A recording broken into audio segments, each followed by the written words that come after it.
Bagaimana perusahaan yang hampir dihancurkan Amerika bisa bangkit, bahkan kini menantang dominasi teknologi global?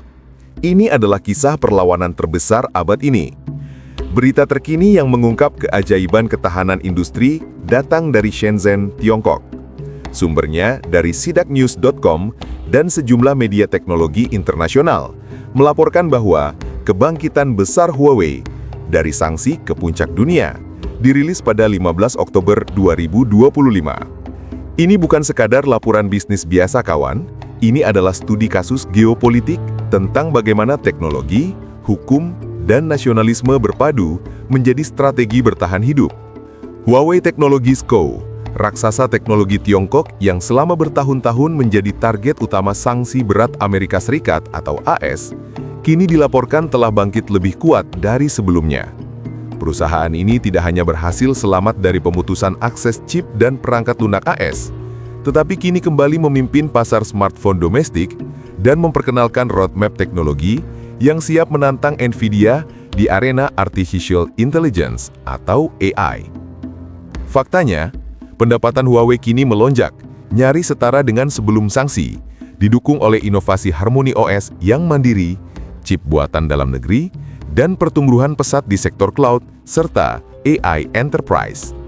Pertanyaannya begini, strategi perlawanan apa yang dilakukan Huawei sehingga sanksi Amerika justru menjadi pupuk bagi kemandirian mereka?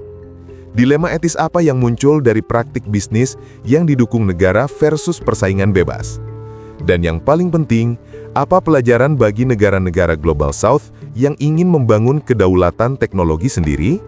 Mari kita bedah tuntas. Untuk memahami kebangkitan ini, kita harus kembali ke titik nadir Huawei.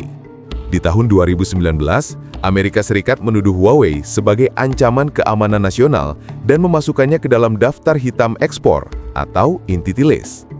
Sanksi ini dirancang untuk menumpukan Huawei secara total. Larangan ini memutus akses Huawei terhadap chip buatan AS, sistem operasi Android Google, dan teknologi semikonduktor vital lainnya. Hampir semua analis memprediksi Huawei akan runtuh dan Tiongkok akan kehilangan simbol kebanggaan industrinya. Namun Tiongkok dan Huawei merespons dengan tekad yang membara. Ini bukan sekadar perjuangan korporasi, melainkan perang kedaulatan teknologi. Bagi Beijing, Huawei bukan hanya perusahaan, melainkan lambang harga diri nasional yang tidak boleh tumbang di hadapan tekanan barat. Respons mereka tidak datang dari pasar bebas, melainkan dari kekuatan negara yang terpusat, terarah, dan nyaris tak terbatas. Strategi perlawanan Huawei bergerak di 3 pilar besar. Pertama, hukum dan celah.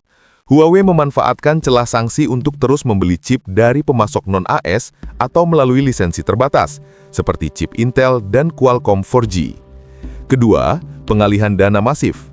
Huawei menjual sub-brand Honor untuk mendapatkan dana segar triliunan rupiah, yang kemudian dialokasikan sepenuhnya untuk riset dan pengembangan chip internal. Ketiga, dukungan nasional total. Pemerintah Tiongkok mengerahkan seluruh sumber daya negara, dana, riset, dan infrastruktur untuk memperkuat rantai pasok lokal, termasuk membantu produsen chip domestik seperti SMIC membangun kapasitas litografi canggih. Dari upaya keras ini, lahirlah inovasi balasan yang mengejutkan Washington. Di tahun 2023, Huawei merilis smartphone Mate 60 Pro dengan chip 7nm buatan SMIC. Meskipun para analis meragukan efisiensi produksinya, peluncuran ini adalah bukti nyata bahwa Tiongkok mampu membuat chip canggih tanpa ketergantungan penuh pada teknologi barat. Langkah ini segera diikuti dengan peluncuran sistem operasi mandiri, Harmony OS Next, yang sepenuhnya dibangun dari nol, bebas dari kode Android.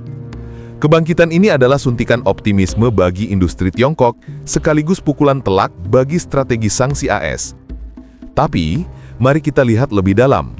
Keberhasilan Huawei tidak terjadi dalam ruang hampa. Ia adalah buah dari sinergi politik industrial yang jarang ditemukan di dunia barat modern.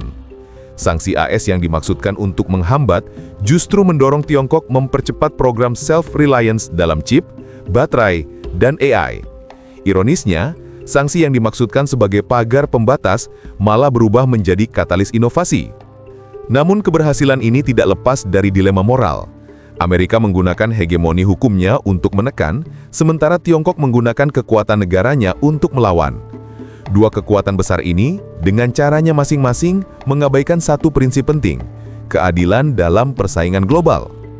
Sanksi sepihak dan subsidi masif sama-sama menciptakan distorsi yang mengancam keseimbangan ekonomi dunia. Prinsip moralitas yang harus kita junjung di sini adalah, kemandirian adalah hak, tetapi harus dicapai dengan inovasi yang bersih dan transparan. Jika sebuah negara menutup pasar global demi melindungi industri domestik, maka ia berisiko mengulangi pola dominasi yang dulu ia lawan. Di sisi lain, jika negara tunduk sepenuhnya pada kekuatan asing, maka ia kehilangan kendali atas masa depannya sendiri. Dilema ini adalah inti dari perjuangan Huawei, antara kebutuhan akan perlindungan dan keharusan untuk bersaing secara adil. Namun terlepas dari kontroversinya, kisah Huawei memberikan pelajaran mendalam bagi negara-negara berkembang. Ia menunjukkan bahwa sanksi bukan akhir dari segalanya, melainkan awal dari transformasi. Dengan keberanian politik, investasi R&D, dan kemauan kolektif, bahkan tekanan global bisa diubah menjadi peluang. Negara-negara Global South dapat belajar bahwa kedaulatan teknologi bukan datang dari proteksi semata, melainkan dari kemampuan membangun ekosistem inovasi yang mandiri, dari pendidikan, riset, hingga industri mikrochip. Kebangkitan Huawei juga menandai perubahan besar dalam geopolitik digital. Dunia kini melihat dua model pembangunan teknologi. Model liberal berbasis pasar yang diusung AS, dan model kedaulatan berbasis negara yang dipelopori Tiongkok. Keduanya membawa nilai yang berbeda, tetapi juga risiko yang sama, yakni konsentrasi kekuasaan di tangan segelintir aktor. Jika dunia tidak menemukan keseimbangan baru, maka masa depan teknologi bisa berubah menjadi medan pertempuran ideologis, bukan ruang inovasi terbuka. Bagi Indonesia dan kawasan ASEAN, inilah momen reflektif. Kita tidak harus meniru model Tiongkok, tapi juga tak boleh pasrah pada dominasi Barat. Kita perlu membangun jalur ketiga, kemandirian teknologi yang berakar pada kolaborasi regional, investasi talenta, dan penguatan infrastruktur digital lokal. Huawei telah membuktikan bahwa krisis bisa menjadi peluang jika dikelola dengan tekad, disiplin, dan visi jangka panjang. Pada akhirnya, kisah Huawei bukan hanya tentang perusahaan, melainkan tentang bangsa yang menolak tunduk. Sebuah kisah bahwa dalam dunia yang dikuasai hegemoni, keberanian untuk berdiri sendiri bisa mengubah arah sejarah. Maka pertanyaannya kini adalah, apakah kita, bangsa-bangsa Global South, berani membangun masa depan teknologi dengan tangan sendiri, tanpa takut jatuh, tanpa menunggu izin dari Barat, dan tanpa kehilangan integritas moral dalam prosesnya?